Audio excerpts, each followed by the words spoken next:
2018년 러시아 월드컵이 프랑스 우승으로 끝났습니다. 우리 대한민국이 8회 연속 월드컵에 참여하는 쾌거를 이룬 나라고, 비록 16강에 진출은 실패했지만 만년 우승국인 독일을 꺾으면서 파란을 일으킨 그런 나라가 됐습니다.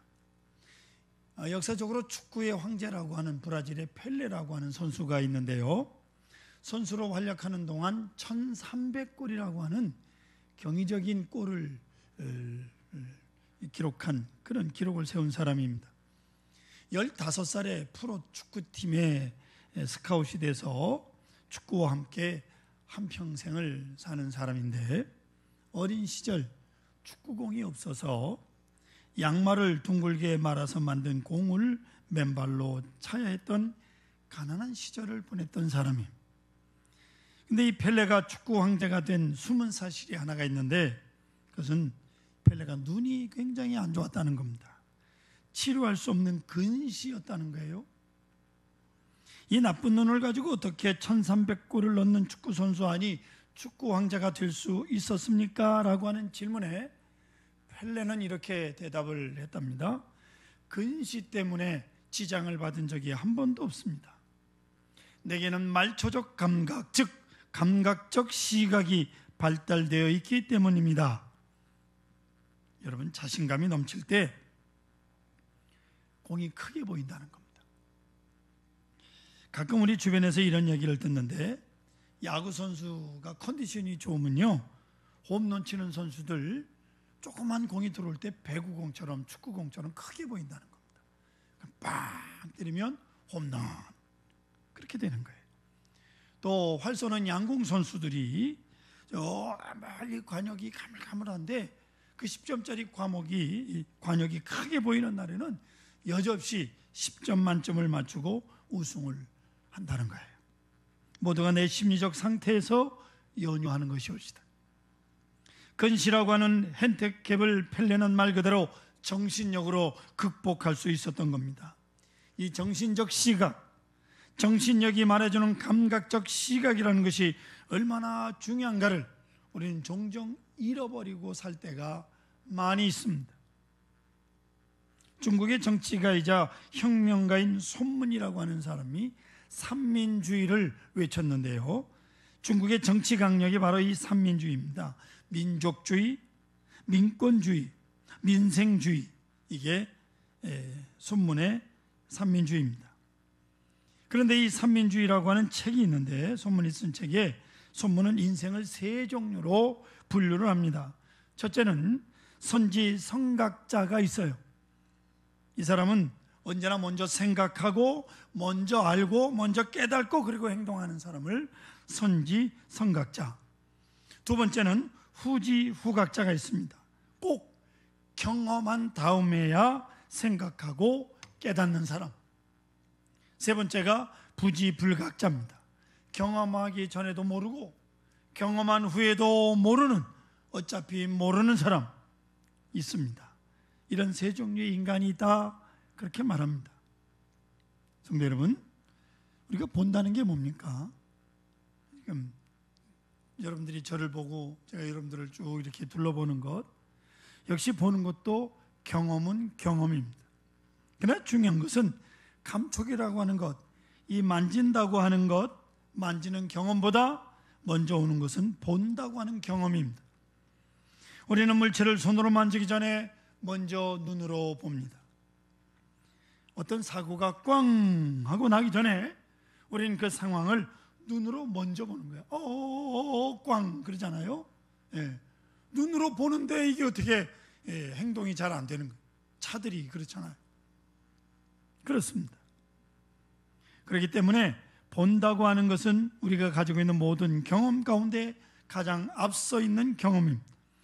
어쩌면 우리 육체적 경험보다 앞선 것이 시력이요, 본다고 하는 경험입니다. 그래서 이스라엘 사람들은 눈을 아인이라, 아인. 근데 여기 아주 중요하고 또 다른 뜻이 있습니다.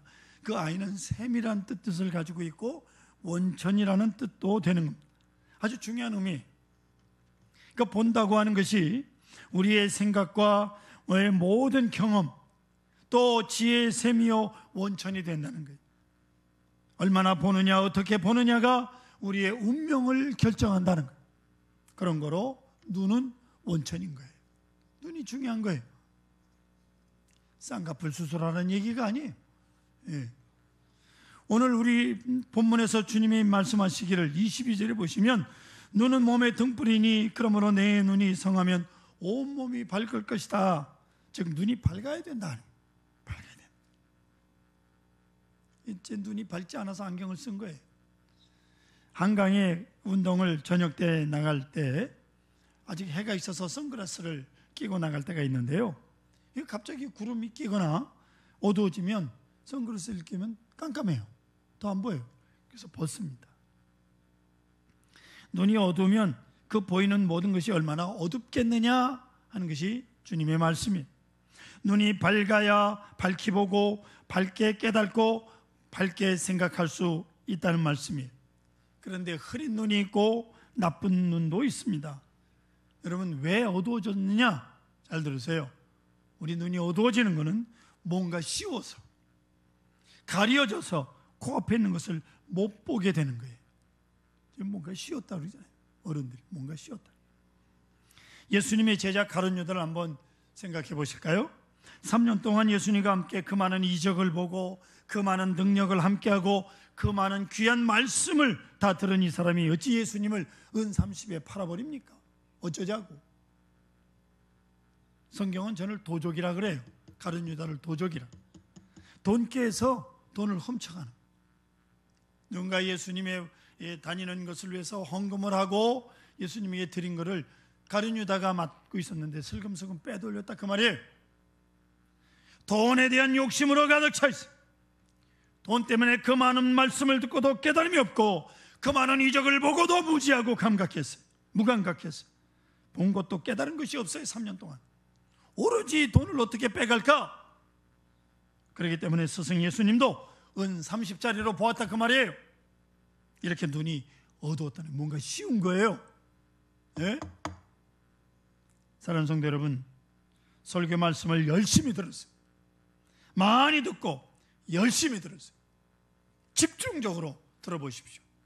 그러면 반드시 말씀의 능력이 여러분들에게 나타날 줄로 믿습니다. 또한 말씀을 믿음으로 들으세요. 추워라도 의심하지 마세요. 제일 불쌍한 사람이 누군지 아십니까? 설교를 들으면서 의심하는 사람이에요. 왜 의심해요? 하나님의 말씀을. 그 사람은 마치 식탁에 마주하고 음식에 독이 들었나 안 들었나 의심하는 사람과도 같다. 이게 참으로 불쌍한 사람이라고 말해요. 하나님의 말씀을 하나님의 말씀으로 믿고 전적으로 믿고 들으십시오. 거기에 놀라운 은혜가 있습니다. 의심이 생긴다면 그것은 사탄이 쏘는 화살이라는 것을 잊지 마십시오. 사탄은 의심으로 우리를 넘어뜨리기 때문입니다. 또한 말씀에 순종하세요. 순종하는 만큼만 능력이 나타나는 것. 말씀을 듣는 대로 전폭적으로 순종하십시오. 그리할 때 능력의 사람으로 나타나게 됩니다. 여러분, 말씀대로 여러분들이 하시면 그 말씀하신 분이 여러분을 책임지십니다. 할렐루야. 말씀하신 분이 누구예요? 주님이시. 하나님이. 그 말씀대로 하면 주님이 책임지시고 하나님이 책임지시는 거예요. 마태복음 14장 22절 이하에 보면 예수님께서 제자들과 함께 하실 때 제자들이 먼저 배를 타고 갈릴리 바다를 건너가는 도중에 풍랑을 만납니다. 예수님께서 그들이 풍랑 때문에 시달리는 것을 아시고 무리를 걸어서 제자들에게 오셨어요. 제자들은 풍랑 속에서 죽겠다고 아우성칠 때 멀리서 오는 예수님을 보고 유령이라고 호들갑을 떨어요. 저는 이 모습을 볼 때마다 마음이 아픕니다. 사랑하는 예수님을 유령으로 보는 거예요. 이 사람들이 정신이 있습니까? 없습니까? 도대체. 하지만 한쪽으로 생각해 보면 도대체 무리로 걸어온 사람을 제자들이 본 일이 없잖아요. 예? 그럴 수도 없고 어떻게 사람이 무리를 걷습니까? 뿐만 아니라 자신들이 풍랑으로 너무 두렵고 지금 죽을 지경이라 혼비백산 중이니까 예수님을 유령으로 본 거예요. 그렇게밖에 볼 수 없었다는 겁니다. 아셔야 합니다. 그런데 여러분, 모든 힘든 상황 속에서도 정신 바짝 차리고 주님을 바라보십시오. 주님을 유령으로 보시면 큰일 납니다. 어쨌든 욕심의 눈이 어두운 사람, 질투의 눈이 어두운 사람, 잘못된 경험에 집착하는 사람, 권력의 눈이 어두운 사람, 바른 시각을 가지지 못합니다. 특히 걱정과 근심에 매여 있는 사람들 바르게 보지 못합니다. 밝은 세상을 바르게 보지 못합니다. 곧던 것을 곧게 보지 못합니다. 환하게 열려있는 길을 모두 가고 있는데 혼자 전혀 볼 수가 없는 그런 기가 막힌 처절한 형편에 살아가는 것을 볼 수 있습니다.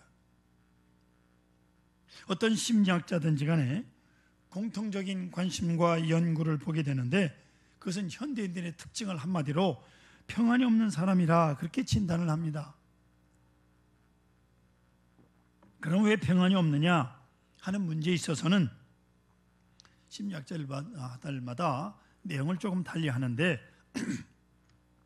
주로 말하기를 불안함 때문에 평안이 없다.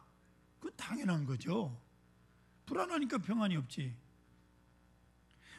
앞이 보이지 않으니까 불안합니다. 불확실한 미래 때문에 불안합니다. 그러면 이 불안을 어떻게 해소하느냐? 거기는 방법이 여러 가지로 빗나갑니다. 근데 어떤 사람은 이렇게 말해요. 소유로 불안을 해결하려고 한다는 거예요. 소유로.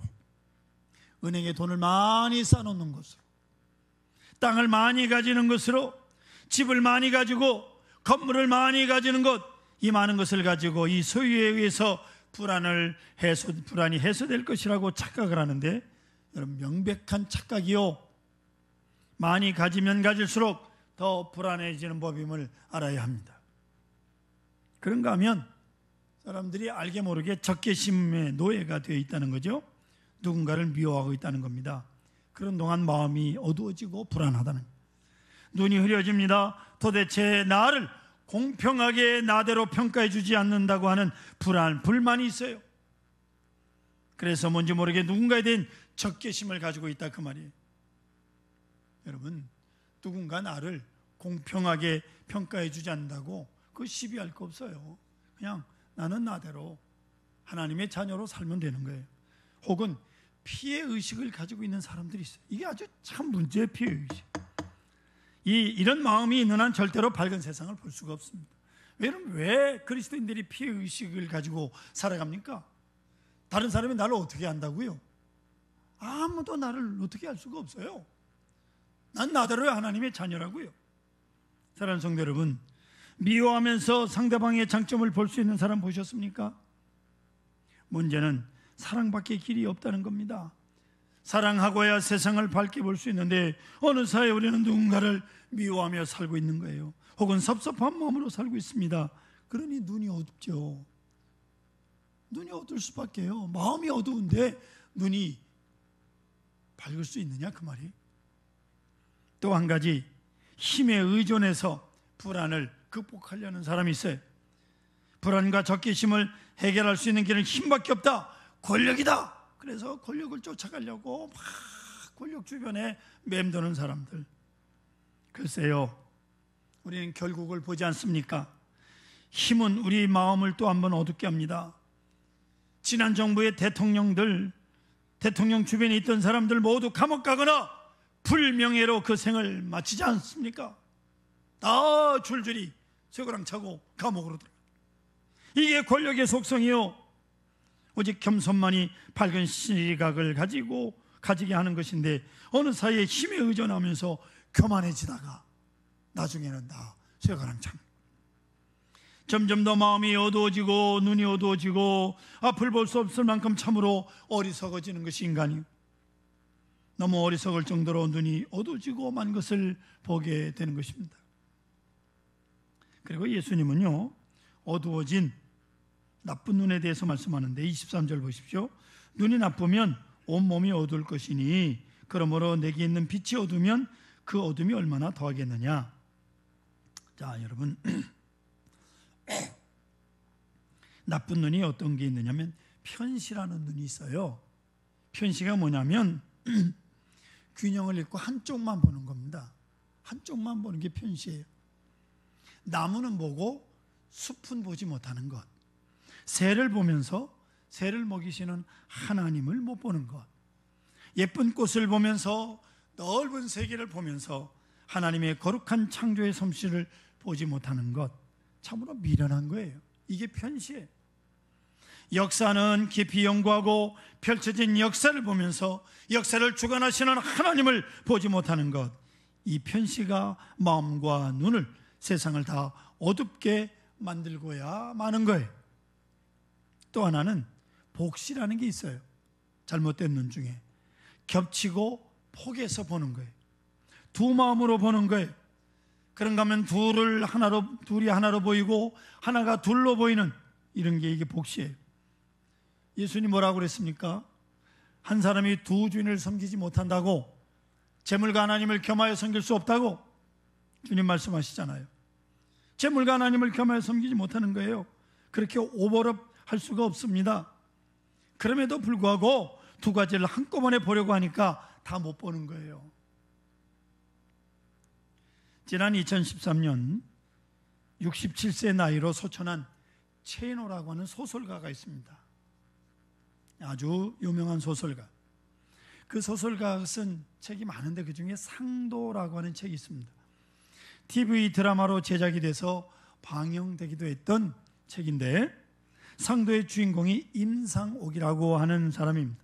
비천한 신분으로 참으로 어렵게 고달픈 생을 살아가던 사람인데, 그러다가 장사를 배웠어요. 이 장사를 배워서 마침내 거부가 됩니다. 뭐가 됐다고요?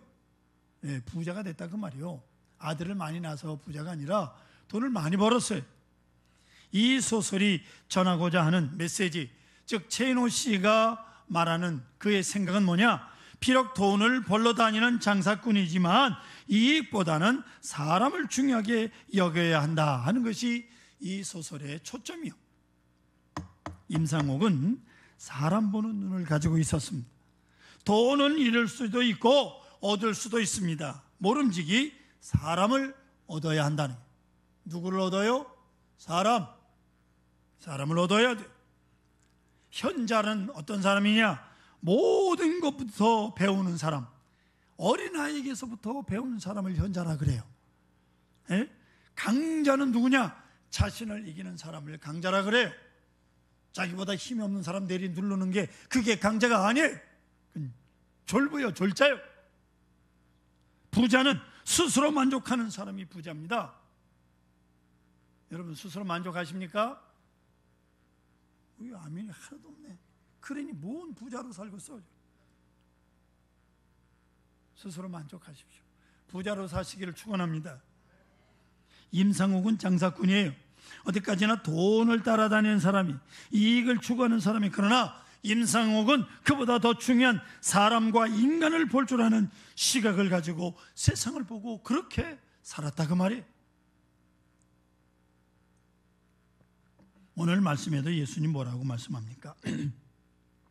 22절에 보면 중간에 눈이 성하면 온몸이 밝을 것이요. 눈이 성하면, 눈이 성하다, 이게 헬라어 원문에 보면 아플루스, 영어로는 싱크홀드라고 되어 있는데 잘 정돈된 초점이 맞춰진 눈, 정확하게 한 곳에 고정된 눈, 깨끗한 시력일 뿐만 아니라 단순해서 순수하게 초점이 맞춰진 눈. 여러분 초점이 흐려지면 소용이 없습니다. 옛날에는 카메라가 얼마나 무거웠어요. 뭐 렌즈까지 끼우고 여행 중에 그거 메고 다니면서 사진을 찍었어요. 웬만한 사람은요 사진 찍기가 어렵습니다. 그 초점 맞추기가 어려워서. 하지만 오늘날은 손에 들고 다니는 핸드폰으로 얼마든지 사진을 찍을 수 있고 흔들리지만 않으면 웬만하면 사진을 찍을 수 있어요. 초점 맞출 필요가 없어요. 척 갖다 대고 그냥 화면 안에 사람이고 풍경이 들어오면 찍습니다. 떨지만 않으면 돼요. 찍고자 하는 사람이나 풍경 초점을 맞추고 찍으면 사진이 잘 나옵니다. 몇 가지 사진을 보여드릴게요. 제가 한강에서 운동 중에 핸드폰으로 찍은 거예요. 그냥 쭉쭉 보여주세요. 자, 쭉쭉 갑니다. 저거 다 제가 가지고 있는 핸드폰으로 한강을 찍은 거예요. 색깔 보십시오. 하늘 색깔 저렇게 변합니다. 주로 제 저녁에 나가서 저 멀리 지나갔지만 저것도 보면 절두산도 보이고, 이건 우리 옥상에서 찍은 건데 금방 지나가죠. 옥상에서 저 합정동 찍은 거예요. 저녁에 멋지잖아요. 이 저녁에 저 인물 저 우리 에스더 엄마가 찍은 거니까 얼마나 잘 찍었습니까? 이 핸드폰으로 찍은 거예요. 그냥 저 대고 그냥 누르면 돼. 와, 이건 춘천 산토리니에서 저를 누가 찍어준 겁니다. 요즘에는 사진 그렇게 찍으면 돼. 갖다 놓고 그냥 나오면 찍으면 된다고요. 예? 근데 옛날에는 뭐 렌즈를 맞추고 막 그래야 됐어요. 이제 꺼요. 시커먼 걸 그냥 나서. 신약 성경에 보면 나면서부터 시각장애를 가지고 태어난 사람이 있었어요. 근데 이 사람이 예수님을 만나면서 큰 능력을 입어 눈이 뜹니다. 근데 눈을 뜨고 나니까 시비가 많아졌어요. 너를 눈을 뜨게 한 사람이 누구냐? 내가 눈을 뜬 날이 안식일이 아니냐? 안식일을 범하는 사람이 내 눈을 어떻게 뜨게 했느냐? 안식일을 범한 걸 보니 넌 눈을 뜨게 한 사람이 죄인이다. 시비가 아주 복잡하게 많아요. 그때 눈을 고침받은 이 사람이 아주 명확한 대답을 합니다. 그 복잡한 거 묻지 마라.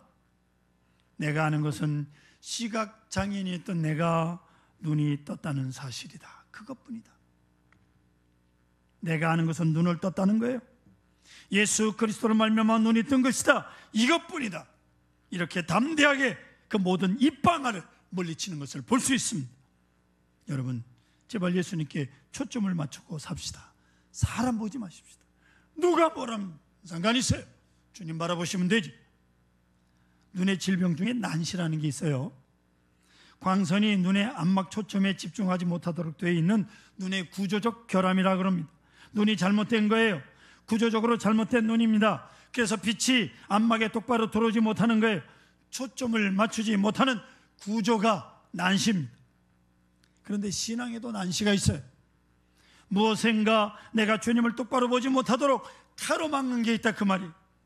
여러분, 주님에게만 초점을 맞추십시다.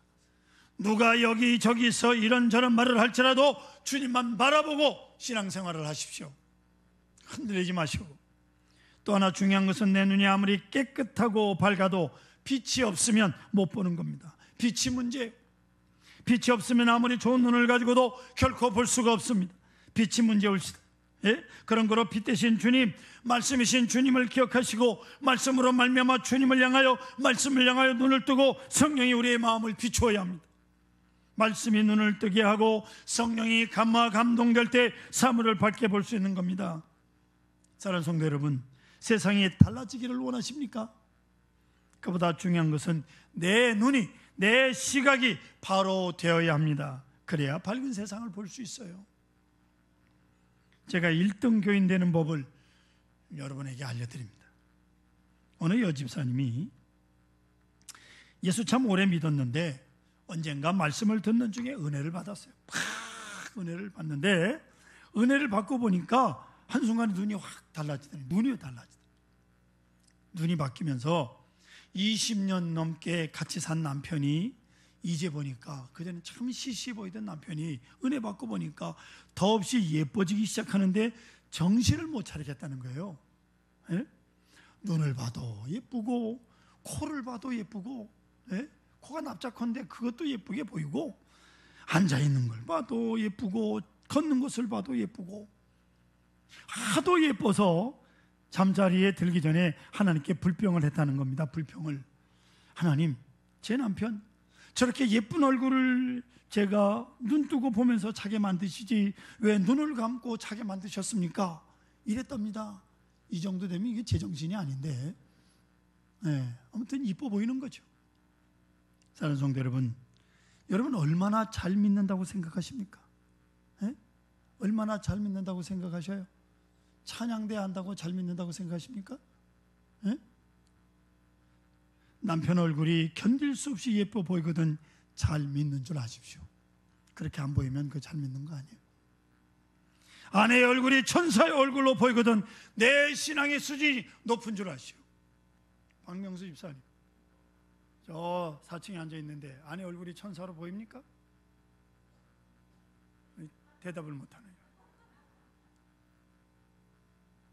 자녀를 보나 부모님을 보나 신앙생활을 같이 하는 성도들을 보나 세상을 보나 이렇게 아름다울 수가 없구나 싶거든 내 신앙의 수준이 높은 줄 아시오. 할렐루야, 할렐루야.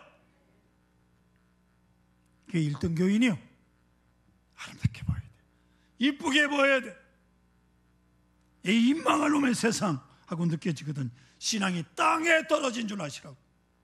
왜 세상이 망할 놈의 세상이요? 주님도 그렇게 생각 안 하시는데.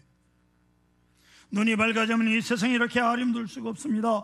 예수님을 보세요. 공중의 새를 봐라. 드레베카파가 어떻게 자라는가 생각해보라고 말씀하잖아요. 주님은 그 꽃 한 송이를 보고도 아름다운 세상을 보시는 분이에요. 이제 그리스도를 보고 나를 보고 구원받은 시선으로 십자가를 보고 그리고 나 자신을 보며 세상을 볼 때 새하늘과 새 땅을 볼 수 있으며 하나님의 놀라운 은총을 볼 수 있는 것입니다. 구원받은 시선으로 세상을 보시기를 축원합니다.